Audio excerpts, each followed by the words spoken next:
السلام علیکم ورحمۃ اللہ وبرکاتہ۔ وظیفہ ضروری ہے، لاجواب وظیفہ لے کر آیا ہوں۔ ہمارے جتنے بھی دوست اوورسیز یعنی باہر ممالک میں اور پریشان نہ لیں، یہ آج کی ویڈیو میری ان کے لیے بڑی خاص ہے۔ میں وظیفہ بتانے والا ہوں، آپ نے اس وظیفے کو صرف 7 دن کرنا ہے۔ 7 دن آپ وظیفہ کریں، آپ کا کام رکا ہوا ہے، آپ پریشان ہیں، کاغذوں کے مسائل ہیں، کوئی بھی مسئلہ ہے، آپ نے اس وظیفے کو کرنا ہے اور انشاءاللہ اللہ کے فضل اور کرم سے 7 دن کے بعد آپ کے چہرے پہ خوشی بھی ہوگی اور آپ خوشی کے ساتھ آ کے میری اس ویڈیو کو لائک بھی کریں گے اور میرے اس چینل کو آپ سبسکرائب بھی کریں گے اور میری اس ویڈیو کو آپ شیئر بھی کریں گے۔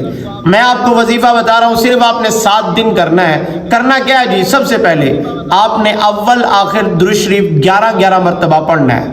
11 مرتبہ درود پاک پڑھنے کے بعد آپ نے قرآن پاک کی اس آیت مبارکہ کو 41 مرتبہ پڑھنا ہے کہ وَهُوَ مَعَكُمْ أَيْنَمَا كُنْتُمْ وَاللَّهُ بِمَا تَعْمَلُونَ بَصِيرٌ۔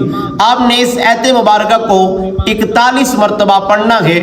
وقت کوشش کریں کہ عصر کی نماز کے بعد کا ہو، یعنی عصر کی نماز کے بعد کا جو وقت ہے، آپ جس بھی ملک میں ہیں، آپ جس بھی جگہ پہ ہیں، کوشش کریں جب وہاں عصر کا ٹائم ہوتا ہے، عصر کی نماز آپ پڑھ لیں باجماعت اور اس کے بعد اس وظیفے کو آپ کریں تو انشاءاللہ آپ کی پریشانیاں دور ہو جائیں گی، آپ کے کاغذی مسائل ہیں انشاءاللہ حل ہو جائیں گے، کسی کام میں آپ کی رکاوٹ ہے، کام انشاءاللہ اس وظیفے کی برکت سے آپ کا مسئلہ جو ہے وہ حل ہو جائے گا اور انشاءاللہ آپ مجھے دعا کریں گے۔ یہ وظیفہ آپ نے کرنا ہے صرف 7 دن اور لگاتار آپ نے کرنا ہے، اس میں ناغا آپ نے نہیں کرنا۔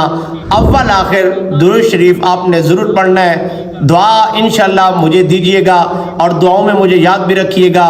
یہ وظیفہ اس پہ آپ عمل کریں، انشاءاللہ فائدہ ہوگا۔